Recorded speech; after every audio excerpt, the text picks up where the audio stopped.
ऐसे ही जीना है, गड्ढों में मरना है, ऐसे ही जीना है, गड्ढों में मरना है। भिवंडी महानगरपालिकेचा विकास हो, भिवंडी महानगरपालिकेची दिवाळी, आली दिवाळी, आली दिवाळी, आली दिवाळी, आली दिवाळी, आली दिवाळी, आली दिवाळी। तरुणांनी धरली खाट, मनक्यांची लागली वाट, तरुणांनी धरली खाट, मनक्यांची लागली वाट, तरुणांनी धरली खाट। जीना है, गड्ढों में मरना है, हिसाब दो, हिसाब दो, घरपट्टी का हिसाब दो, अरे हिसाब दो, हिसाब दो, घरपट्टी का हिसाब दो, हिसाब दो, हिसाब दो। गड्ढों में मरना है, ऐसे ही जीना है। भिवंडी वाले जाग जाओ, जाग जाओ, जाग जाओ, भिवंडी वाले जाग जाओ, शामिल हुआ। ऐसे ही जीना है, गड्ढों में मरना है, हिसाब दो, हिसाब दो, घरपट्टी का जाओ, भिवंडी वाले जाग जाओ, जाग जाओ, जाग जाओ। भिवंडी वाले जाग शामिल हुआ, शामिल हुआ। गड्ढों में मरना है, ऐसे ही जीना है, गड्ढों में मरना है, ऐसे ही जीना है। हाय हाय, भिवंडी मनपा, हाय हाय, अरे हिसाब दो, हिसाब दो। घरपट्टी का हिसाब दो। भाई आज दिवाली है, दिवाली के लिए हमारे सभी भिवंडी और हिंदुस्तानी भाइयों के लिए बहुत बहुत शुभेच्छा। और मैं आमदार खासदार से जो है सबसे ज़्यादा पहले मेरे आयुक्त साहब से निवेदन है कि आप जो है ये रोड ख़राब हो जाता है तो आप धावन नाका से चले जाना चालू कर देते हैं और हम लोग कहाँ जाए। हम लोग के अगर झोपड़ा किसी का वो बढ़ा हुआ है तो उसको तोड़ने के लिए आपके कार्रवाई करने के लिए सब कुछ आ जाते हैं। और यहाँ पे जो भी है आप लोग इस एरिया में 4 चक्कर आपका आयुक्त साहब का आना जाना है और आयुक्त साहब से निवेदन है, खास तौर से आयुक्त साहब से और बाकी जो हमारे आमदार साहब हैं और खासदार साहब हैं, बालिया मामा जी या रईस शेख साहब हैं, ये लोग तो ठीक है, ये लोग तो यहाँ कभी कभी आते हैं, मगर सर आप 4 मरतबा और आपके म्यूनसिपाल्टी के कमिश्नर जो सचिन हैं उनके लिए मैं पाइपलाइन यहाँ पे डाली गई, उसके लिए पत्थर डालने के लिए उनसे जो है झगड़ा किया। वो कहते हैं कि आप काम कर मट्टी डलवा दो, मैं जो है आपको देखता हूँ और देखने के बाद हमको धमकी दिया जाता है। मैं उनको काम और 6.5 फीट का गड्ढा है तो 4 फीट पे पाइप डाली गई है यहाँ से लेके फूले नगर तक पूरा। हाँ, और आप सब भिवंडी वाले फूले नगर, आज भी शास्त्री नगर, पन्ना कंपाउंड में जो भी लोग हैं सब परेशान है। पन्ना कंपाउंड का रोड भी वही हाल है और ये अपना खदान रोड का पूरा बांसरोवर का वही हाल है। सारे रोड का बहुत परेशान है सब। अब आप लोगों से निवेदन है कि आप इसको जो है आप देखिए सर। आपने देखा होगा कि गए सालों से, कई सालों से ये रोड इतना भयान बन चुका है, गड्ढों में तब्दील हो चुका है। आपको कहीं भी छोटा भी रोड देखने को नहीं मिलेगा। असलियत में मानसरोवर से लेके कल्याण रोड तक ये जो रोड है ये बहुत महत्वपूर्ण रोड है, क्योंकि मानसरोवर, कामतगर, फेनेपाड़ा, यहाँ से लोग यहाँ पे जाते हैं, स्कूल के बच्चे जाते हैं, नौकरदार जाते हैं, व्यावसायिक लोग जाते हैं, लेकिन उनके लिए चलने के लिए जगह नहीं है, एक बाइक चलाने के लिए जगह नहीं है। अगर 4 व्हीलर चलाए तो उनको भी इतना सहूलियत नहीं मिलती। बहुत ख़राब ये रास्ता हो चुका है। हमने बार बार भिवंडी प्रशासन से मांग की है कि ये रास्ता सुधारो, लेकिन ये भिवंडी महानगर पालिका इतनी डिम्म महानगर पालिका है, बेशर्म महानगर पालिका है, थोड़ी भी वो काम यहाँ पे नहीं कर रहे। और इसके लिए इसका निषेध करते हुए, हमारे मन का जो आक्रोश है वो जताते हुए, आज असलियत में आज का दिन खुशी का दिन है, दिवाली का दिन है, फिर भी हम लोग यहाँ पे काली दिवाळी बनाने के लिए बैठे हैं। नमस्कार, काळी दिवाळीच्या सर्वांना हार्दिक हार्दिक शुभेच्छा। मला माहिती आहे आपण इथे सर्व जागृत नागरिक आहोत, पण कोणालाही थोडासाही फरक पडत नाही आहे की आपण रोज जो येणारा मार्ग आहे, मी एक वर्किंग वुमन असल्यामुळे मला रोज इथून 4 वेळा ट्रॅव्हलिंग करावी लागते। माझा मुलगा 9 वर्षाचा आहे, त्याची स्कूल बस इथपर्यंत येत नाही कारण रोड खराब आहे, तर मला त्याला रोज घेऊन जायला प्रचंड त्रास होतो। पण मला हे समजत नाही की मी हे बोललं कोणाला पाहिजे। जेव्हा आमचे नगरसेवक किंवा आमचे महापौर अशी भाषणं करतात, अरे असं वाटतं की बापरे यांना किती आमच्याप्रती भावना आहे। ते असे मोठे मोठे गणपतीचे, दुर्गादेवीचे बॅनर लागतात, तर मला असा प्रश्न पडतो की या बॅनरचा खर्च हे लोक रोडवर का नाही करत। मी एकदा रीलमध्ये बघितलं होतं, डॉमिनोज हा बाहेर देशामध्ये आपली ॲड करतो तेव्हा तो रस्ते बनवतो आणि तिथे तो ना त्याचा डॉमिनोजचा लोगो लावतो।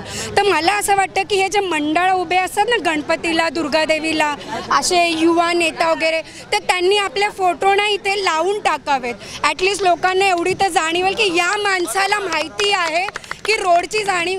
आम्ही एक महिला आहोत, आम्ही मुलांना जन्म देतो, आमच्याबद्दल आमच्या परिवाराला खूप काही काही वाटतं, पण प्रत्येकाच्या घरात एक स्त्री असते, तिच्याबद्दल आज तुम्ही बघाल ना तर रस्त्यावर आपल्या बायका इथे गोडाऊन्स आहेत, इथे डाईंग आहेत, इथून त्या रोज प्रवास करतात. तर खरोखर त्यांच्या पुरुषांना असं वाटत नाही की मी माझ्या बायकोसाठी किंवा माझ्या मुलाच्या आईसाठी मी रोडवर यावं, उतरावं आणि आपल्या हक्काचा आवाज बोलावा. तर हे बघा, हे सगळं फक्त घरात बसून विचार करून होणार नाही. त्यासाठी गोसावी सरांसारखे, अमोल कांबळे सारख्यांसारखे मागे उभं राहावं लागेल. विठ्ठल जाधव सारखे पुरुष भरपूर मेहनत करतात, फक्त आपला सहभाग त्यांना मिळत नाही ना, म्हणून ही माणसं मागे आहेत. तर मी सर्वांना विनंती करेल की असा छोटा मोठा कार्यक्रम असला ना तर रील मागे न जाता प्रसाद भाई सारख्या माणसांमागे उभे राहा आणि स्वतःसाठी बोला, लोकांसाठी नका बोलू.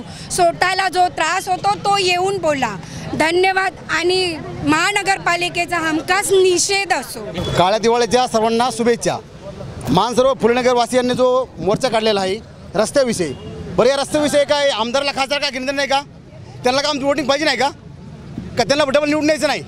रस्त्याचं उद्घाटन केलं, नारळ फोडलं, सगळं झालं, बॅनर लावले, फक्त बॅनर लावतात, फक्त पैसे कमवण्यासाठी का? कॉन्ट्रॅक्ट सगळे झाले. फक्त इथं कुणी बोलत नाही, काय नाही. इथं आतापर्यंत मला वाटतं खासदार तर आमचं पुण्य नाव घेतलं नाही, काय नाही. का नाव घेतलं त्यांचं? फक्त सगळं तिकीट पैसा घाल का? फक्त तिकीटामुळं? मग आमदारला खासदार आहे येऊ द्या, तो पण इथून कुणी हडला काय नका, जागेपासून राहिलं. वाटलं तर रस्ता पुढचा बंद करा. आज वेळेस रस्ता जाम करू, सगळं जाम करू.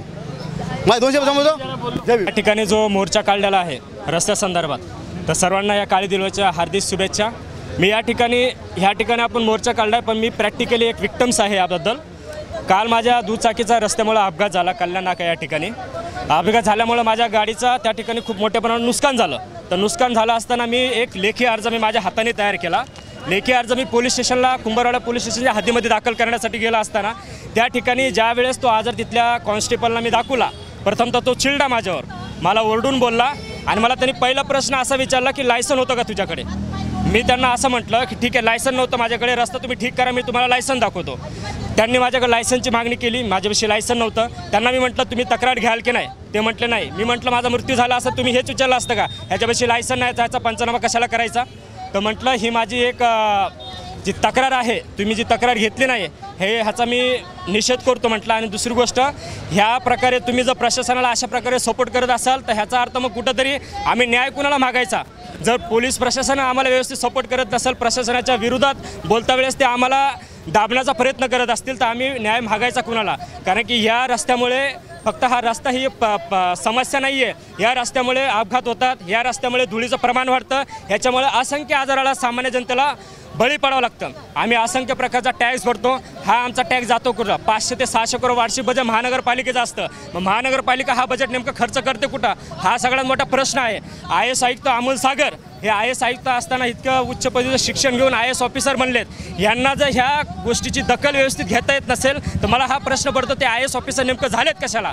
तर हा माझ्या सगळ्यात मोठा, हा खूप माझा एक कळकळीचा प्रश्न आहे की यांनी तुम्ही ह्या गोष्टीची दखल घ्यावी आणि माझी नुकसान भरपाई जी आहे त्या रस्त्यामुळे झालेली आहे ती नुकसान भरपाई देण्यात यावी. आणि मी लवकर उद्याच महानगरपालिकेमध्ये मी अर्ज दाखल करेन आणि जो काही त्या प्रशासकीय अधिकारी डिपार्टमेंट जे आहे त्यांच्यावर योग्य ती कारवाई करून तो रस्ता एकदम व्यवस्थित करण्यात यावा. आणि तो नॅशनल हायवे आहे, तो नॅशनल हायवे सिमेंटाच्या इटाने नाही तर डांबरीकरण, कॉन्क्रीटकरणने झाला पाहिजे अशी माझी विनंती आहे. बस मी एवढंच बोलतो. धन्यवाद. आपले भिवंडीचे आमच्या साईडचे आमदार आहेत रईस शेख सर, मला त्यांना हा प्रश्न विचारायचा आहे की रईस सर, तुम्ही तुमच्या माहिती एवढेच, आमचे जे गोसावी सर जे आहेत त्यांनी पुढाकार घेऊन आज आम्ही फुलेनगर, मानसरोवर, ताडाळी वगैरे ही सगळे रहिवासी आम्ही एकत्र रस्त्यावर उतरलो आहोत. याला कारण एकच आहे, हा रस्ता बनत नाही.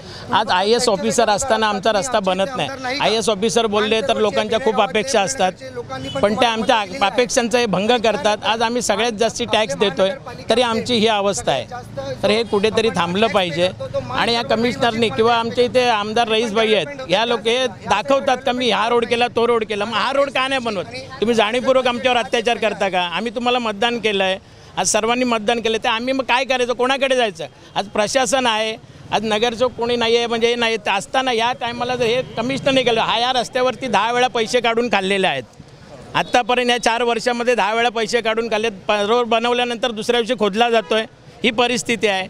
आणि एवढा मोठा भ्रष्टाचार असताना आज आम्हाला इथे रस्त्यावर उतरावं लागतं. आज आमचे महिला जे यंग पोरं आहेत रोजचं कोण ना कोण याच्यावरती इथे पडत असतं आहे आणि ते आम्हाला मग तक्रारी करतात. त्यामुळे आम्ही सर्व संघटित होऊन एक सर्वसामान्य लोक आम्ही सगळे एकत्र येऊन आज हे आंदोलन करत आहे गोसावी सरांच्या माध्यमातून.